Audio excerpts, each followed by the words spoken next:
अब ऐसा इस्तकबाल पाकिस्तान में किसका हो सकता है? एक ही आदमी है। नवाज शरीफ जब पाकिस्तान वापस आए तो उनके तोते उड़ गए थे कबूतर उड़ाने के चक्कर में, और पिछली दफा जब पाकिस्तान आए थे तो उनका भाई भी एयरपोर्ट उनको लेने नहीं गया था। तो नवाज शरीफ साहब की तो कहानी खत्म है। बेनजीर भुट्टो एक ऐसी लीडर थी जिनका आखिरी मरतबा इस्तकबाल हुआ था। उसके बाद से बार बार बिलावल को लॉन्च किया जाता है, कभी जरदारी को लॉन्च किया जाता है, कभी आसिफा जरदारी को लॉन्च किया जाता है, लेकिन पब्लिक का रिएक्शन नहीं आता, पब्लिक रिस्पॉन्ड नहीं कर रही प्रॉपर तरीके से। इमरान खान वो वाहिद आदमी है जो अगर निकला जेल से बाहर तो फिर आप इससे भी बड़ा इस्तकबाल देखेंगे। मैं आपको गारंटी करके कह रहा हूं कि इमरान खान अगर बनी गाला की तरफ चलेंगे तो अडियाला जेल से लेकर बनी गाला तक अवाम ही अवाम होगी। इमरान खान अगर लाहौर की जानिब चलेंगे तो 10 से 20 किलोमीटर में सिर्फ आपको अवाम ही अवाम नजर आएगी और कुछ नजर नहीं आएगा। ये लोग इमरान खान के साथ एक समंदर अवाम का चलेगा, मुझे इस बात का पता है। अल्टीमेटली बाहर तो आ जाना इमरान खान ने, हमेशा निजाम कभी किसी को अंदर रख नहीं सकता, जितनी भी ज्यादती कर ले। जब इमरान खान साहब बाहर आएंगे तो पाकिस्तानी अवाम उनके साथ खड़ी होगी। अब पंजाब के अंदर प्रॉब्लम यह है कि जिनकी हुकूमत बनाई गई है वो मकबूल नहीं है, और जो मकबूल है उन्हें दबाया जाता है, हत्ता के सहाफियों को भी पकड़ लिया जाता है। जो मकसद था सुहेल अफरीदी का लाहौर आने का वो पूरा हो गया, यानी यही आधा मकसद तो पूरा हो गया। अवाम के निकलने से लोग बड़ी तादाद में निकले, हर जगह पे निकले, लोगों ने खौफ के बुत तोड़ दिए। पाकिस्तान तहरीक इंसाफ के झंडे बड़े अरसे के बाद हमें लाहौर की सड़कों पे नजर आए, और लोगों के निकलने के अलावा यानी सुहेल अफरीदी का ये था कि जो एक जमूद पैदा किया गया है पंजाब के अंदर, खास तौर पे लाहौर में दारुल हुकूमत में, जो मरियम नवाज की ख्वाहिश है, आसिम मुनीर साहब की ख्वाहिश है कि पीटीआई को बिल्कुल कुचल के रख दिया जाए, किसी किस्म की कोई एक्टिविटी ना हो, वो जमूद तोड़ा है। ऐसा अगर कुछ गंडापुर साहब कर पाते तो बहुत बेहतर होता, लेकिन गंडापुर साहब लाहौर नहीं आए, बल्कि जब आए तो एक फार्म हाउस पे आए और वहां से वापस चले गए। तो उन्होंने वो मौका ज़ाया किया जो उन्हें अल्लाह रब्बुल इज़्ज़त ने दिया था और इमरान खान साहब ने दिया था। लेकिन सुहेल अफरीदी ने लाहौर आने का एक बेहतरीन फैसला किया, और फिर लाहौर आने के बाद वो चुप करके बैठे नहीं। उन्होंने एक एक दिन में एक एक दर्जन से ज्यादा जगहों पे विजिट किए, लोगों के घरों में गए, कारकुनों को मोटिवेट किया, सड़कों पे, गलियों में, हर जगह पे वो कारकुनों को मिले। वो जिस इलाके में जाते रहे वहां पे इलाका बंद होता रहा। पुलिस को जैसे ही इतला मिलती पुलिस की दौड़ें लग जाती, फौरी तौर पे पुलिस आगे बढ़ती, ये इलाका बंद करो, वो इलाका बंद करो, कारकुनों का रास्ता रोको, लोगों को गिरफ्तार करो। बहुत सारे लोगों पे मुकदमा दर्ज हुए, बहुत सारे लोग गिरफ्तार हो गए, बहुत सारे लोगों के घरों पे छापे पड़े। काफी बर्बरियत के बावजूद सुहेल अफरीदी जो करने आए थे वो करने में कामयाब हो गए। अब जो मनाजिर हम देख रहे हैं कुल मिलाकर ये एक कामयाबी की दास्तान है। तो आधा काम तो पाकिस्तान तहरीक इंसाफ के जो वर्कर्स हैं या जो लाहौर के शहरी हैं उन्होंने कर दिया। वो निकले, बड़ी तादाद में निकले, और निकलने के बाद उन्होंने अपने होने का सबूत दिया। उन्होंने बताया कि आज भी इमरान खान साहब लाहौर की सबसे मकबूल सियासी शख्सियत है, वो जिसे भी नामजद करेंगे वो बड़े आराम से यहाँ पे कौमी असम्बली हो, सूबाई असम्बली हो या कोई भी इलेक्शन हो वो जीत जाएगा फॉर्म 45 के मुताबिक। अब फॉर्म 47 जो है वो एक नया तरीका वारदात निकाला हुआ है एस्टेब्लिशमेंट ने और इलेक्शन कमीशन ने मिलकर, ये चोरों डाकुओं के साथ, तो वो फिर फॉर्म 47 जारी कर देते हैं। लेकिन जब भी कभी फॉर्म 45 के मुताबिक यानी रियल इलेक्शन होगा पाकिस्तान में तो वो पाकिस्तान तहरीक इंसाफ ही जीतेगी, ये दिखाई दे रहा। कुछ अर्सा पहले तक खैबर पख्तूनख्वा में भी कोई नहीं जानता था, किसी को नहीं पता था कि सुहेल अफरीदी कौन है। वो एक नॉर्मल एमपीए था, फिर वो मिनिस्टर बना और इमरान खान साहब ने उसको वजीर आला बना दिया। अब जब वो वजीर आला बना तो पंजाब के लोग तो उसको नहीं जानते, पंजाब के लोगों को तो पता भी नहीं है कि सुहेल अफरीदी कौन है, इसका कबीला क्या है, इसका हसब नस्ब क्या है, कुछ भी नहीं पता। लेकिन पंजाब के लोग ये जानते हैं कि ये इमरान खान का नामजद करदा आदमी है। इमरान खान जिसको भी नामजद करेगा वो जब भी पंजाब में आएगा, लाहौर में आएगा, लोग ऐसे ही इज्जत करेंगे। तो आधा काम जो है वो तो लोगों ने कर दिया और बाकी का आधा काम टिकटॉकरों ने कर दिया। ये ज़हनी मरीज है टिकटॉकर सारे पंजाब के अंदर जो है, ये चंद सहेलियों को इकट्ठा करके इनकी हुकूमत बना दी गई है और एक जाली सरकार बना दी गई है। नवाज शरीफ और आसिम मुनीर साहब का गठजोड़ है, उसके नतीजे में नवाज शरीफ की बेटी आकर वजीर आला बन गई। मैंडेट भी नहीं था इसके पास, फिर भी लाके इसको वजीर आला बना दिया। ये अपनी सीट भी महर शराफत से हार गई थी, इसके बावजूद ये वजीर आला पंजाब बना दी गई। बन तो नहीं सकती कभी भी, यानी ये औरत अगर कोई 50 दफा भी इलेक्शन लड़े तो ये वजीर आला नहीं बन सकती पंजाब की। उसकी वजह यह है कि अब मैंडेट इनके पास आना ही नहीं है। जो गंद इन्होंने मार दी है ना पाकिस्तान की और पंजाब की आवाम के साथ, जो जुल्म और ज्यादती कर दी है, ना कभी इनको किसान वोट देगा, ना कभी मजदूर वोट देगा, ना कोई मेहनत कश इन्हें वोट देगा, ना कोई तालिब इल्म इन्हें वोट देगा, ना कोई उस्ताद इन्हें वोट देगा, ना कोई बेचारा सरकारी मुलाजिम इन्हें वोट देगा। इन्हें वोट अब कोई नहीं देता। जो कुछ इन्होंने पंजाब की आवाम के साथ कर दिया है। जरदारी साहब, हमारा फील्ड मार्शल नाकों चने चबवा देगा। फिर बिलावल, फील्ड मार्शल का नाम सुनते ही मोदी छुप जाता है, गायब हो जाता है। फिर बिलावल ने कहा जिन तैयारों से भारतीय तैयारे गिराए वो जरदारी ने मंगवाए थे। वो कब मंगवाए थे भाई? किसी को पता ही नहीं है इस बारे में। और जरदारी साहब ने जो तारीफें की, जमीन आसमान के कलाबे मिला दिए फील्ड मार्शल की तारीफों में। ट्रंप भी हमारे फील्ड मार्शल का नाम लेता है। अच्छा, बरसी बेनजीर की है, बेनजीर की बरसी है और एक डिक्टेटर पे इल्जाम है कि उसने बेनजीर को कत्ल करवाया था, और एक दूसरे डिक्टेटर नुमा शख्स की कहते तारीफें कर रहे हैं। यानी एक मिलिट्री चीफ के ऊपर इल्जाम है, यानी एक ने जुल्फिकार अली भुट्टो को कत्ल करवा दिया अदालत से, और एक ने बेनजीर भुट्टो को शहीद करवा दिया, और एक की ये दोनों बाप बेटा जमीन आसमान के खिलाफे में लाके तारीफें कर रहे हैं। ये बिलावल की तरह बात सुना को बड़ा मजा आएगा। फील्ड मार्शल साहब का नाम सुनते ही भारत का मोदी छुप ही जाता है, गायब हो जाता है। इसको एक दफा और सुना को बड़ा मजा आएगा। ये बिलावल है।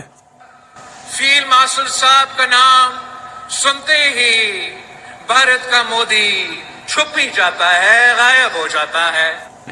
अच्छा, और भी बड़ी तारीफें की हैं, जरदारी ने भी बहुत तारीफें की है। अच्छा, मजा आ गया। वैसे बेनजीर भुट्टो अगर जिंदा होती ना अगर बेनजीर भुट्टो जिंदा होती ना तो पक्की लितरॉल थी। मैं अच्छी तरह बेनजीर भुट्टो साहिबा का, उनका जो सियासी कद था, उनकी जो सियासी समझ थी, वो बहुत एंटी एस्टेब्लिशमेंट किस्म की खातून थी। उन्होंने कोशिश की अपनी लाइफ में कि जितना हो सके फौज को सियासत से दूर करें और फौज को या जर्नैलों को उनकी हदूद के अंदर रखा जाए। अगर बेनजीर को पता होता कि उनका बेटा इतने अच्छे जूते पॉलिश करेगा, इतने अच्छे जूते पॉलिश करेगा, तो वो एक वसीयत लिख कर जाती है। एक तो इन्होंने ये वसीयत लाकर सामने रख दी थी ना कि बिलावल जनाब वो शरीक चेयरमैन है और जरदारी भी चेयरमैन है, वो वसीयत बना के उन्होंने गेम डाल दी थी। बेनजीर वाकई एक वसीयत लिख कर जाती और उसमें लिख कर जाती कि कुछ हो जाए बिलावल को सियासत में नहीं लाना, वरना ये हमारा नाम डुबो देगा। यानी मैं हैरान हो रहा हूं कि बेनजीर की बरसी है और तारीफें किसकी हो रही हैं? फील्ड मार्शल आसिम मुनीर की। अच्छा, ये खुशामद कर रहे हैं, लेकिन खुशामद ही है ना, और क्या है? यानी कभी ये खाते डाल देते हैं नवाज शरीफ के उसने जंग जीती है, कभी शहबाज शरीफ के उसने जंग जीती है, कभी ये खाते डाल देते हैं जरदारी के उसने जंग जीती है। नहीं, जरदारी ने ये भी कहानी सुना दी कि मेरे पास एक बंदा आया, मेरा मिलिट्री सेक्रेटरी, उसने कहा जी आप बंकर में घुस जाएं, जंग शुरू हो गई है। तो मैंने कहा जी लीडर जो है ना वो मैदान जंग में मरते हैं, बंकर में नहीं मरते। तो जरदारी साहब कौन से मैदान जंग में आप गए थे? और जितने दिन जंग लगी रही है ना आपका कोई स्टेटमेंट, ना नवाज शरीफ का कोई स्टेटमेंट, ना शहबाज शरीफ का कोई स्टेटमेंट, ना टिकटॉकर आला का कोई स्टेटमेंट। तुसी तो सारे गायब हो गए सी। मुज़ाकरात तो इमरान खान साहब कहते हैं करने चाहिए, बड़ी अच्छी बात है, लेकिन हुकूमत ये बताए कि उसके बाद इख्तियारात हैं। क्या वो इमरान खान साहब की मुलाकात भी करवा सकते हैं मुज़ाकराती टीम से? तो वो नहीं करवा सकते, उनके पास तो इख्तियारात ही नहीं है। जब उनके पास इख्तियारात नहीं है तो मुज़ाकरात क्या करवाएंगे? इसीलिए इमरान खान साहब कहते हैं जिनके पास इख्तियार है मुज़ाकरात उनसे करो, बात उनसे करो। जैसे डोनाल्ड ट्रंप ने फील्ड मार्शल को बुलाया, उनसे बात की, उन्हें पता था बाकी सारे हड़दली हैं, इस आदमी के पास इख्तियार है, इसको बुला लो, बात करते हैं इससे।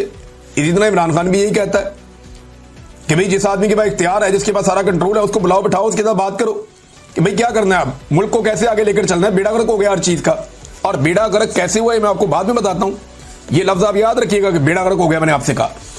आगे आप ये देखें कि तहरीक-ए-इंसाफ तहरीक चलाने के लिए जो आपको ग्राउंड पे चीजें चाहिए होती हैं वो सारी मुकम्मल है। इस वक्त बदतरीन महंगाई है, खौफनाक बजट हुकूमत ने पेश किया है IMF का दिया हुआ, जिसने लोगों की कमर तोड़ दी है। अमीर आदमी के लिए आसानियां पैदा की जा रही हैं, गरीब आदमी जिनकी तादाद बहुत ज्यादा है उनके लिए मुश्किलात पैदा की जा रही हैं। पाकिस्तान तकरीबन आधे पाकिस्तानी इस वक्त गुर्बत की लकीर से नीचे चले गए हैं। किसान मुकम्मल तौर पर तबाह हो चुका है। बेरोजगारी अपने उरूज पे है, 6% वाली बेरोजगारी 22% पे पहुंच गई है। मईशत तबाही के दहाने पर खड़ी है, बल्कि तबाह हो चुकी है। बैड गवर्नेंस पाकिस्तान में अपनी जगह पे है। हुकूमत की मकबूलियत इतनी जमीन बोस हो गई है कि अब ये लैट्रिनों के ऊपर और हर चीज के ऊपर अपना नाम लिखवाते हैं, अपनी शक्ल छपवाते हैं। अपोजिशन जो है वो इस वक्त मकबूल है। इमरान खान साहब की मकबूलियत का तोती बोलता है। ये फौज ने सर्वे करवाया अली अमीन के मुताबिक, उसमें इमरान खान साहब की मकबूलियत 88% आई है। अब बस एक मोमेंटम बनाने की जरूरत है। ये सारे लोग छिड़े हुए हैं, बहुत परेशान हैं, बहुत इस हुकूमत से खाइफ हैं। इन लोगों के अंदर एक मोमेंटम बनाने की जरूरत है तहरीक का, और फिर ये तहरीक खड़ी हो जाएगी। और इस दफा तहरीक ऐसी नहीं है कि सबने जाना है इस्लामाबाद की तरफ। आप सारे इस्लामाबाद की तरफ जाते हैं, रास्ते में 50,000 पुलिस वाले इस्तेमाल होते हैं तो वो रोक लेते हैं। अब अपने अपने शहरों में, अपने अपने इलाकों में, अपनी अपनी जगहों पे अगर मुल्क को बंद किया जाएगा तो बड़ी मुसीबत बन जाएगी इस हुकूमत के लिए। अच्छा, इस मोमेंटम को बनने से पहले तोड़ना एक वजह और भी है कि जरूरी है। देखिए, 29 नवंबर 2025 को आर्मी चीफ के 3 साल मुकम्मल हो रहे हैं। असूलन इस तारीख को एक आर्मी चीफ रिटायर हो जाता है, लेकिन इन्होंने 2 साल की एक्सटेंशन ली हुई है। तो आर्मी चीफ चाहेंगे कि 29 नवंबर 2025 तक की तारीख जो है वो पुरसकून अंदाज में गुजर जाए। इस डेट से पहले मुल्क में कोई एहतजाजी तहरीक या कोई ऐसी अनइवन चीजें ना हो जिनकी वजह से ये मामला छिड़ जाए। लिहाजा वो ये चाहेंगे कि बिल्कुल पुरसकून अंदाज में 29 नवंबर 2025 का दिन गुजर जाए और उसके बाद वो 2 साल के लिए दोबारा उनकी एक्सटेंशन हो जाएगी।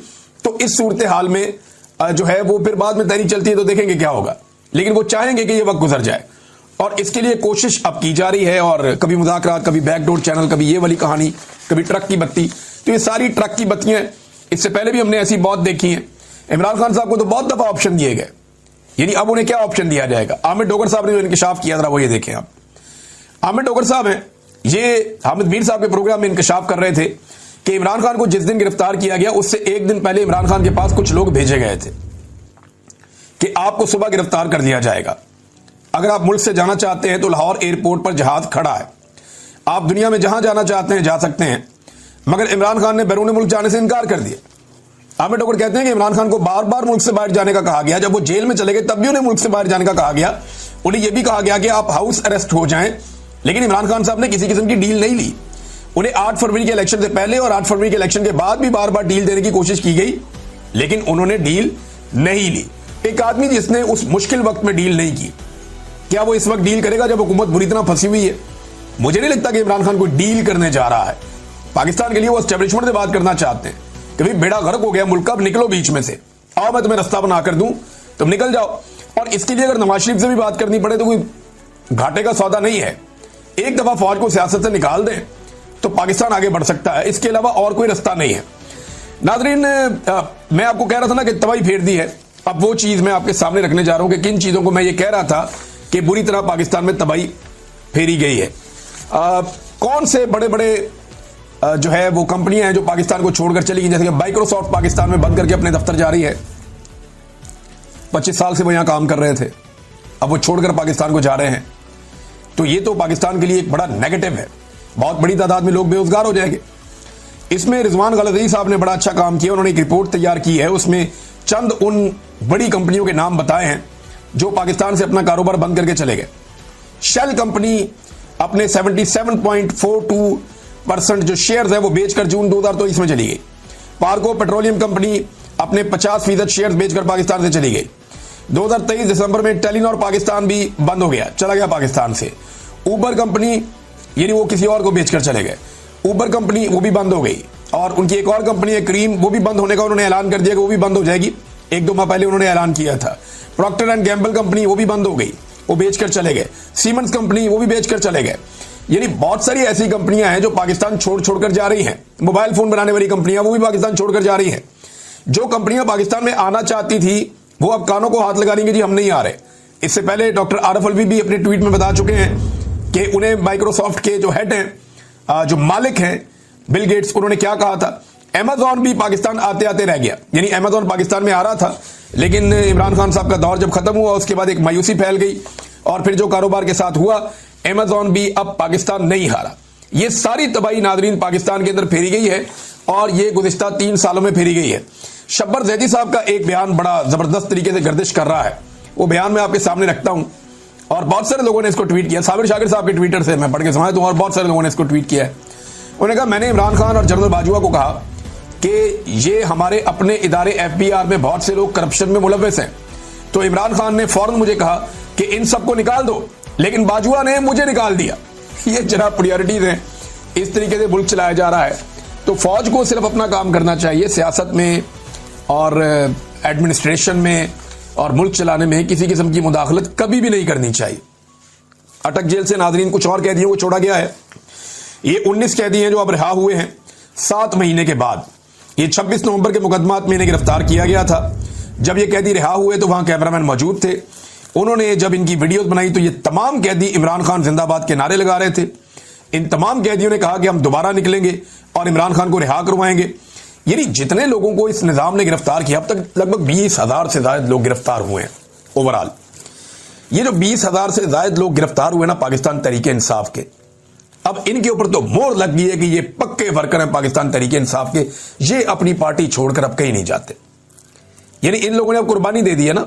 सियासी वर्कर जब गिरफ्तार हो जाता है ना तो उससे पहले उसकी अपनी पार्टी के साथ मंगनी हुई होती है, लेकिन जैसे ही वो गिरफ्तार होता है ना उसकी अपनी पार्टी के साथ उसका निकाह हो जाता है और फिर ये निकाह नहीं टूटता। ये पीपल्स पार्टी के साथ भी हमने होते देखा, जमात इस्लामी के साथ भी होते देखा, ये हमने PMLN के साथ भी होते देखा। लेकिन जितने बड़े पैमाने पर गिरफ्तारियां इनकी हो गई हैं पाकिस्तान तहरीके इंसाफ की, भाई इतनी बड़ी गिरफ्तारियां तो हमने सुनी भी नहीं थी। और पंजाब के अंदर इस पैमाने पे ये तो सवाल ही पैदा नहीं होता। तो बड़ी इन्होंने डिक्टेटर ने इतनी तबाही नहीं फेरी जितनी इनके खिलाफ तबाही फेरी गई है मौजूदा रजीम की तरफ से। मिलिट्री एस्टेब्लिशमेंट ने और मौजूदा हुकूमत ने मिलकर जो पाकिस्तान तहरीके इंसाफ के साथ जुल्म जबर और फस्तायत किया, ये लोग पूरी ताकत से खड़े हो गए। वो सरम जावेद खान वो रिहा होते ही उन्होंने डायरेक्टली फिर अटैक किया हुकूमत के ऊपर। यानी रिहा होते ही एग्जैक्टली वही जुमले, वही बातें, वही मोमेंटम था उनका बात करने का जो उनका गिरफ्तार होते वक्त था।